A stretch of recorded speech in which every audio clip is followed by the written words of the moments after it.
It was on the day that Japan surrendered in August of '45. Everybody was doing it, so we did it. I was all of 10 years old and was serving Mass for the pastor. I believe I was in the 7th grade, and my parents were out for an evening. For some reason, I have no idea why, I drank an enormous amount of what we called in those days purple Jesus. Went back to bed, and a half hour later I went back and got another one.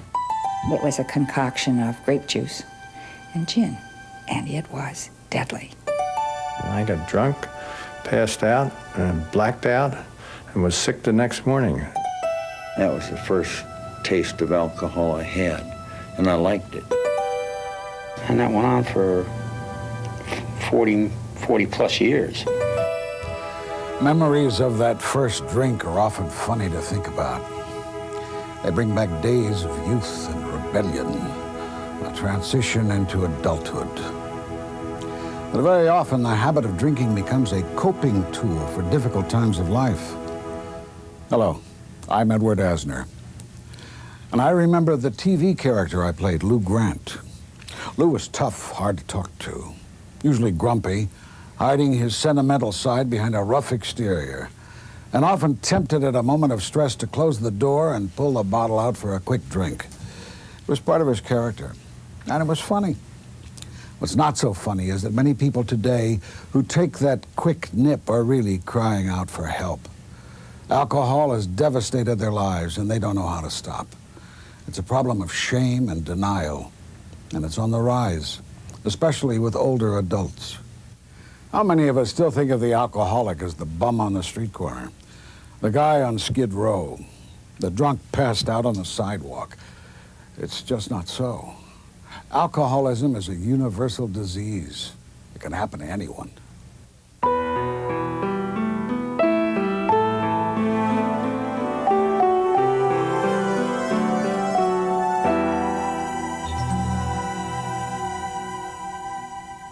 What happens as we age is that our bodies begin to process alcohol differently. We can't drink the way we used to. Our bodies won't stand for it. Life changes can also trigger problems with alcohol and medications, loss of spouse, retirement, families moving out of town. These difficult transitions sometimes encourage the use of alcohol as a coping tool, which can be deadly. The challenges of aging are something we all face. Here are some stories that show how people cope. 6, 7, go.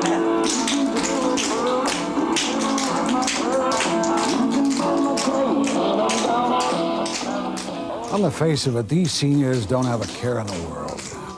They're kicking up their heels in the prime of their lives. But what may seem to be a carefree life has its challenges. After the music stops, there's time to reflect on life's ups and downs. We lose our looks, our figure, our teeth, and mainly we lose loved ones. Friends that are part of your everyday life. I think that's the hardest part of getting old. Retiring was a little frightening because, well, what was my identity after that? What could I call myself? And older adults at this education center for seniors are lucky. They have a place to go where people understand them and are willing to talk. Many older people aren't so lucky. They sit at home, hide their problems, and sometimes turn to old habits of coping.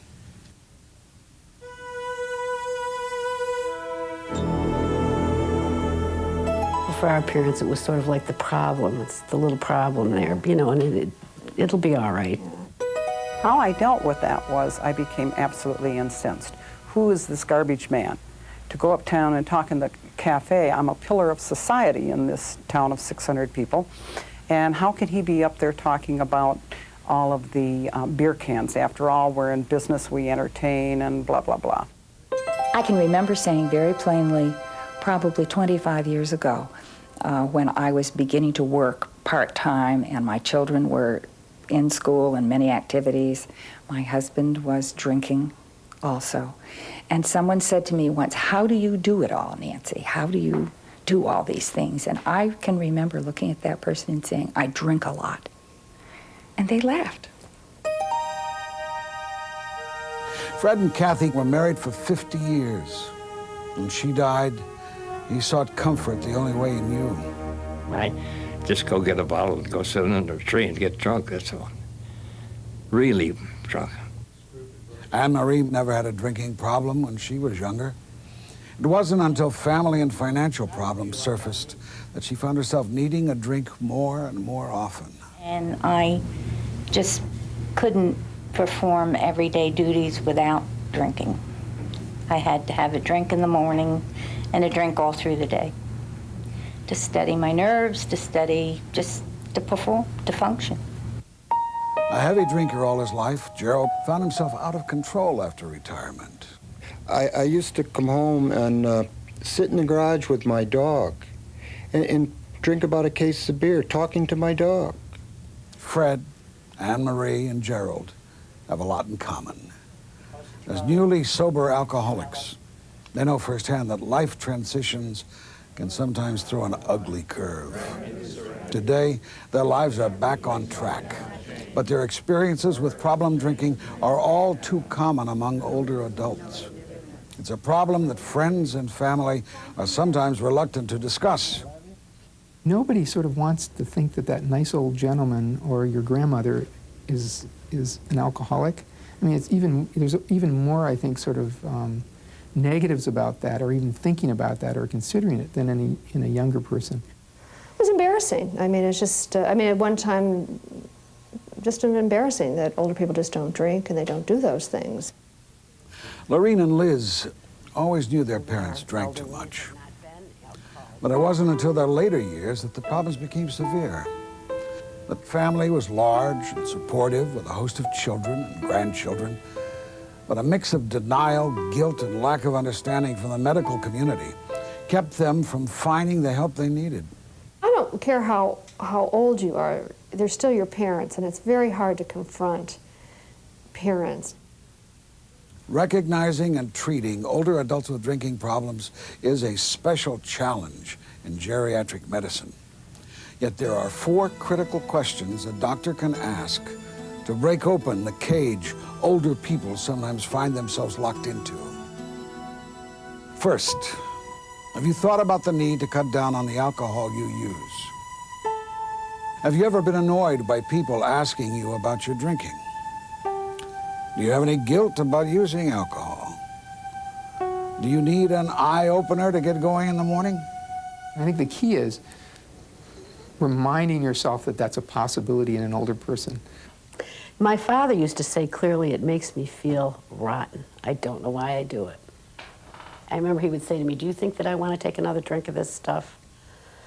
I don't remember what I answered. I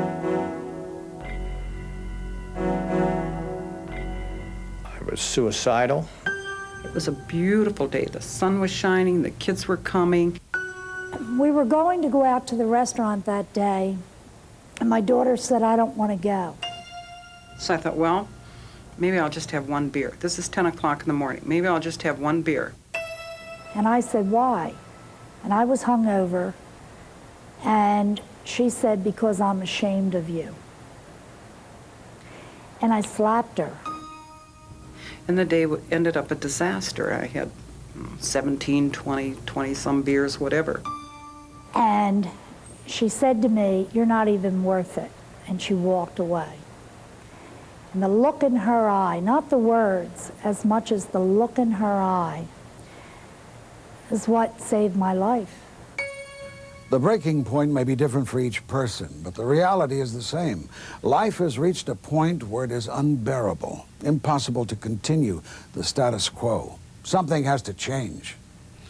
Most alcoholics going into recovery don't realize at first that their lives have been turned upside down by their drinking. And turning them right side up can mean changing long-time habits and attitudes and developing new coping skills. We're going to take a look at 2 options for older people who have drinking problems: outpatient and residential programs. Here first is a visit to an outpatient facility in Boston. My heart is you and you. around the piano is a popular activity at the Kit Clark Senior Center in Boston. And while the piano man plays, there's another kind of program taking place downstairs. This is the outpatient treatment center where groups of seniors get together several times a week for fellowship and support. Well, let's go around the table and see how your week was and if you have anything you want to bring up. Kit Clark's older adult program is centered in the concept that seniors who are problem drinkers have special needs and experiences. They can benefit the most from sharing their concerns with their peers. Joan Shaughnessy, counselor, educator, and recovering alcoholic, leads the group in a discussion of alcohol as a coping mechanism. After I retired, I think I constantly had a glass of beer in one hand and a shot in the other. I had a very bad marriage. And my husband and I, he just, you know, he wasn't there for me or with me with the children. And I had to carry that responsibility on the mother and the father.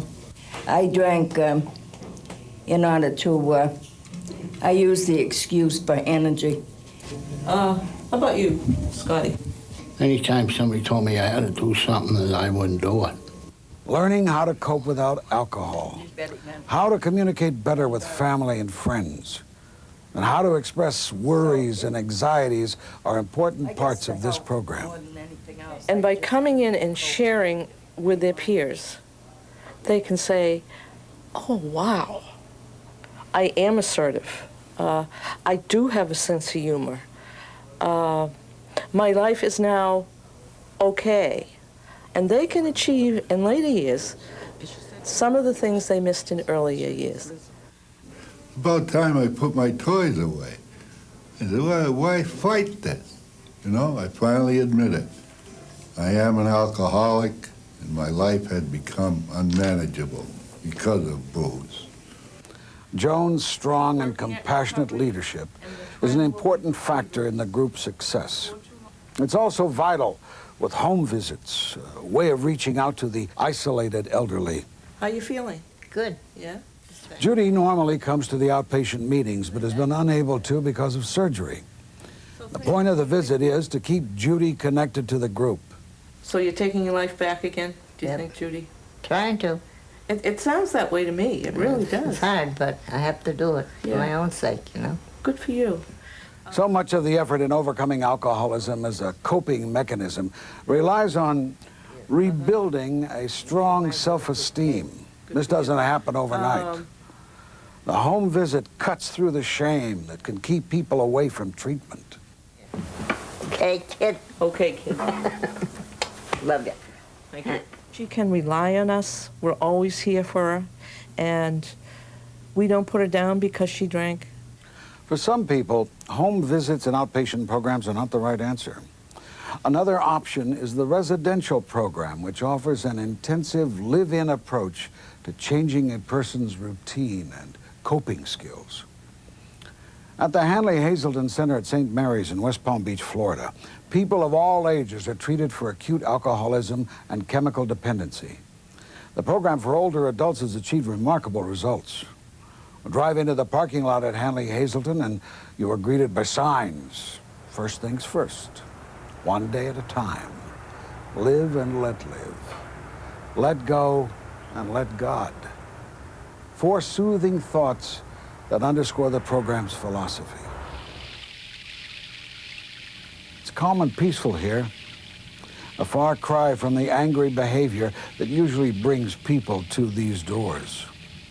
Older adults are probably the most difficult group of persons to get into treatment. They're the most difficult group to get recognized as having a problem. The denial is greater, not only in the older adult, but in their families and in the communities and so on. Program Director Carol Colleran has helped design a treatment plan for older adults, including support groups to deal with grief and loss, recreational outlets, and aftercare. Studies show that the older age group has the highest rate of recovery. Maybe in part because of their age. when they finally come to treatment, come through treatment, and they recognize that, yes, indeed, I am alcoholic, and it's okay. It's okay to be an alcoholic. It's okay to have had these things happening in my life, and there is a beautiful future, and there are wonderful things yet for me to do. Patients here live in dorms that are grouped by sex, not age. And there are mixed generation therapy groups that have proved beneficial. But it is the older adult group that seems most important to the senior patients. Hey, well, I'm Betty, and I'm an alcoholic. And I'm very, very happy. You know, I look forward to this group every week. And don't tell my boss that this is why I come here every week. It's your group. You say whatever it is that you need to talk about. I'm Charles. I'm an alcoholic. Hey, Charles. I've been here 11 weeks. I'm going to be here one more week, and then I'm going home next Thursday. Way to go, Charles. Filled with new hope and confidence, Charles spoke optimistically of the future. Others insisted talking off camera. I didn't think my alcoholism was a disease, What do you think it was? a character flaw. And I just knew it was me and not a disease. But addiction is a disease of the body and the mind. And it's not only alcohol, it's a problem for older adults. Medications can bring trouble when mixed with alcohol, or they can be addictive by themselves. 3 years ago, my husband died from colon cancer. And during that period of time, I was suffering from 2 diseased hips, which was quite painful. So I didn't mind taking his pain pills at all. You know, I thought, well, what's wrong with that? Until all of a sudden, my daughter, who was a nurse, said, Mother, you are addicted to these medications. And I said, well, you have to be kidding. Recovery is all about reconnecting to the outside world, developing a personal spirituality, and ending the isolation that is all too common with older people. Maintaining my sobriety. The 12 steps of Alcoholics Anonymous are the crux of this program, especially the first step, admitting that one's life has become unmanageable. This can be a problem for older adults. For one thing, many of them did lead, quote, responsible lives.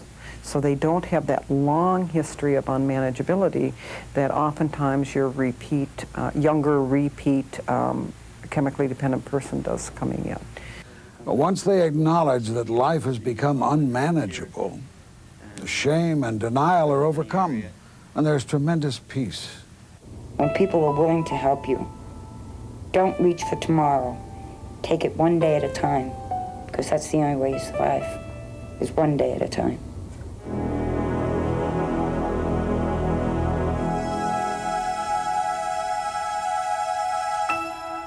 I felt like I was in a room with no corners to hide. It was very difficult to imagine what might happen, how you're going to face your friends and tell them, well, I'm an alcoholic, but I'm doing something about it now. I just didn't know what was going to happen to me. And I thought, you know, these people are saying don't take a drink one day at a time, but I know they mean for the rest of my life, and I'm not sure I want to do that. For many alcoholics, the crisis intensifies after treatment. It's a time of vulnerability, a time of new relationships with family, friends, work and leisure, a time of figuring out how to live in the real world without the bottle, and often a time of intense disappointment when problems don't go away, despite all the hard work and energy given to change. Today I'd like to share with you some crises that I've had to come through in my sobriety. Carol calls this the 800 million lecture, for the times when it seems there are 800 million things to do and 800 million expectations. The expression comes from her daughter, Kathy, who at age 23 was diagnosed with cancer, 2 years after Carol completed treatment. The tools of this program have given me freedom. They've given me freedom from drinking. Because of these tools, on February 3rd of 1986, I was able to hold my then 24-year-old daughter in my arms as she died. And I didn't get drunk. And folks, that's a miracle. That's a miracle. And I really Talk to Carol about those days and the phrase, one day at a time, reappears. But the need to be calm and cautious and to put that slogan into effect went against all of her instincts as her daughter decided to stop treatment. And I felt so incredibly helpless to sit there. I wanted to say, and I did say to them, can't we try one more time? Can't we have one more surgery? Can't we clean it out one more time? And Kathy looked at me and said, no, I'm all done, Mom. I need to stop. And it's very difficult for a mother, let alone a take-charge person who managed things. Instead, Carol took charge of herself, fulfilled a pledge to her daughter, and became an alcohol abuse counselor. By so doing, she gave back what she had received. I was sure glad this meeting was today, and I needed it because yesterday I was feeling real bad, and I swear if I hadn't had some help, I'd probably gone back on the booze, but I'm not, and I won't. Sobriety can't be achieved alone. In treatment, people learn to trust in a well of strength outside themselves. Whether that strength is the fellowship of the group or a spiritual connection, it can be used to stay sober one day at a time. We were together for so many years, just the two of us, and I miss her more than anything in the world. And being allowed to express his grief gives Fred the courage to keep fighting. This group helps me. It does, it really does. I couldn't make it without the help. The older adults program has recently been strengthened by a professional training rotation for new physicians. As a third-year resident at a nearby hospital, Dr. Donovan Taylor was required to spend nearly a week living in the men's dorm at Hazleton to learn more about how to treat alcohol abuse. They're not bad people. They're not people who want to be here because they have nothing else to do.